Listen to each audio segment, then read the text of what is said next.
Hey guys, Ryan here, and today I'm going to bring you a video in the Panzer 50T. And word of warning, expect a lot of 50T videos over the coming week or so.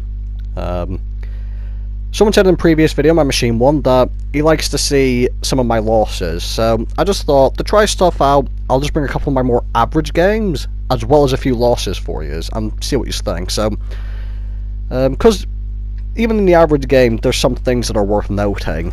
So, I'll give it a go, and you guys tell me if you just want to see more of the average stuff and more of the losses, and I'll bring them to you. So in this game, I'm platooned with my good friend Tony. He's in his Jagdtiger. And what we've decided is, given the fact that it's a tier 9 and 10 game, Tony in his turretless Jagdtiger is going to actually snipe, which is fine. And me and my medium tank with good hull down capabilities, I'm going to go fight the heavy corner. I did see they had 2 Valors and 2 E100s, so I'm a bit scared to come to the heavy corner, but Panzer 50T is an awesome medium tank, so I'm going to risk it.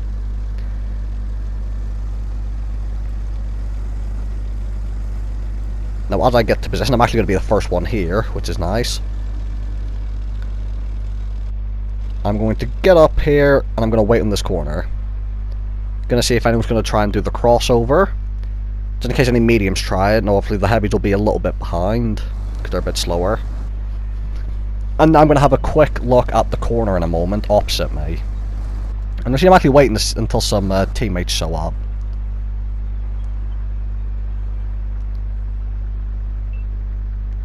They're behind me. And then our machine is actually going to push very aggressive.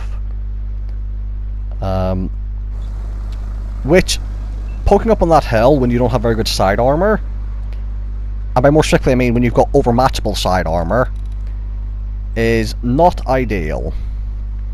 So you see the machine's looking over there, and what you're going to see is there's actually a Valor over there. Quite a scary tank, but I've not been spotted yet, so he doesn't know I'm here. Although, if he's any sense, he'll assume that there's people over here, because there usually always is on El Haloof. See, I'm waiting. Valor pokes out a little bit. I do get the lower plate shot. Now, I do need to be careful of artillery. They do have a T-92. You might be able to head over here. And see, I keep looking at the map, just checking that Tony's alright, there's not a huge push of enemies going over to the other side.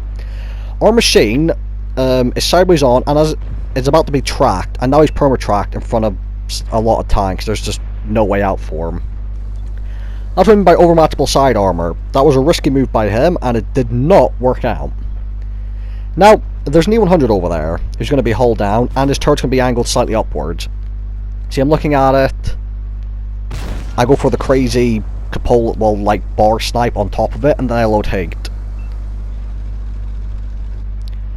I kind of feel bad for him, but I used to play the Type 4 Heavy, so I know what it's like to just play a tank where whenever someone sees you, they just load premium rounds, and unfortunately, it's just the way things are. However, you will see later in this game that if you angle the E100 turret properly, you can bounce heat. Now, you see, I actually managed to bounce the E100's heat shell off my turret, and he bounces mine, mainly because I hit his gun mantlet. So, gonna put a shell into the Jagdtiger. A wasted heat shell. There's no medium behind me. I've got teammates in front, so I can leave them to deal with the 100 and everyone. I'm gonna go deal with him. Now, I can't go all the way out because I'm scared about their tanks at the opposite side of the sniping hill, because they do have a Death Star. As well as that, there's an 907 in a very aggressive location. Now, the 907 has very interesting armor, quite trolly. So I'm going to be a noob here and keep heat loaded. I don't need it for the King 91. And although I've got really good standard pen, again, Russian armor. I'm gonna shoot, and I do actually pen that. Now you'll see Tony's right above him, trying to get a shot, and none of us not too sure what's going to happen. And what's actually going to happen is, as he's getting lower down, Tony just dives off the cliff and, using German gun handling, manages to hit him on the move whilst falling off a cliff, which is quite impressive. I must admit. Now that the threat's been dealt with, I can turn around and go back and help my team. We've got quite a lot of tanks here, which has got me feeling quite confident. And you're going to see the Valor E100. I get a shot, but I hit his gun. Now, Panzer 50T can sidescript all 120mm guns, so I'm going to sidescript the Valor. See, Valor bounces off me. And what's going to happen is I'm looking at the E100. Put a shell into his lower plate. damage his engine, and as I'm looking at him, and there's nobody to my left, and I see the horse looking at me. And you see, I don't bother side-tripping him because I know he can overmatch me, whereas if it was the Valor, I don't mind trying to do it. So whenever you play a tank, before you go to side scrape, make sure you know your side armor and you know the caliber of the enemy gun. You see I bounced off the 100 turret again. I took a shot from the right, but our Type 5 Heavy's now got him occupied. And you see, I don't shoot at first because he's got his turret really well angled. I wait till he starts turning towards me and then shoot. So, E100 turrets when angled can still be kind of difficult to deal with, even with premium rounds. So it was some good angling by the E100, but when he turned towards me, it was over for him.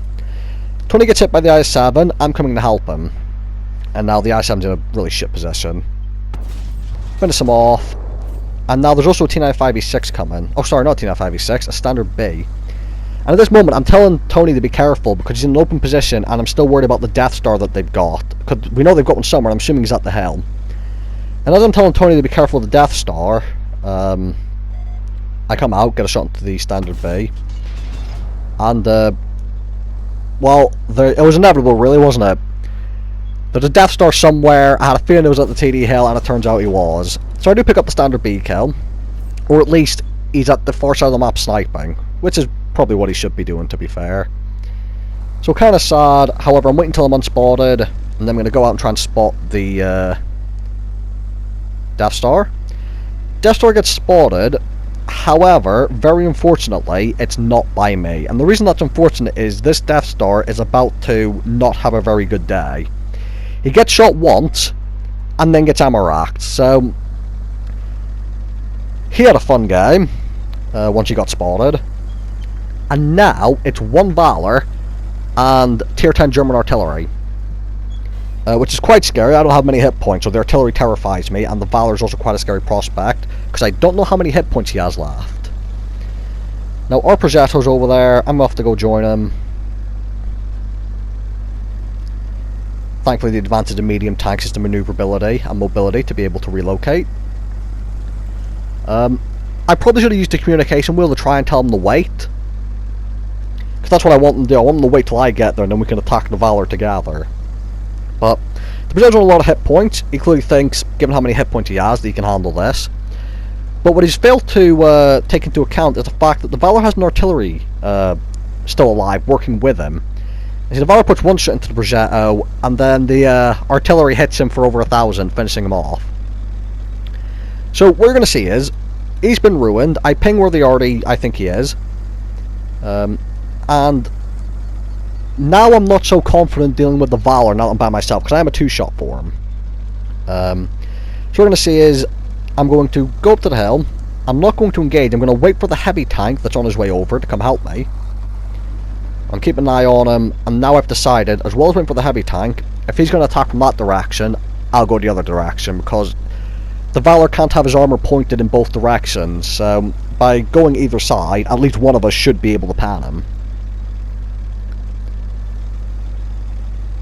Now again, thought our teammate had the artillery, but the artillery actually successfully manages to shotgun the T95E6, so that artillery's being a real pain in our ass. The Valor's actually relocated to try and climb up the hill by the looks of things, which I was not expecting, but it's probably a good move on his part to try and make as few angle as possible where he can get shot from. Unfortunately, by me taking the long way round, I do get shot into his side, and the enemy can also get shot into his side before he can reload. Now, I'm slightly worried about the artillery, so as I come over the hill here, I'm still spotted. I'm going to start turning left and right. However, he has just shot at our ML2. So now I know he's reloading. We've got other teammates over there are starting to head in the same direction. Hopefully he'll be spotted any moment now, which he is, and the ML2 does get his revenge. So, just one of my more average games in this tank for yous. And the enemy artillery, by the way, wait till you see what he did this game. He definitely had a good game. 2800 damage, 1100 assistance, first class with fighting higher tier tanks. Me and the ML2 had a nice game. Tony did some decent damage, and the enemy artillery, 7,800 damage, so, you know, good for him. So thank you guys for watching, hope you guys enjoyed the video, and I'll see you all in the next one.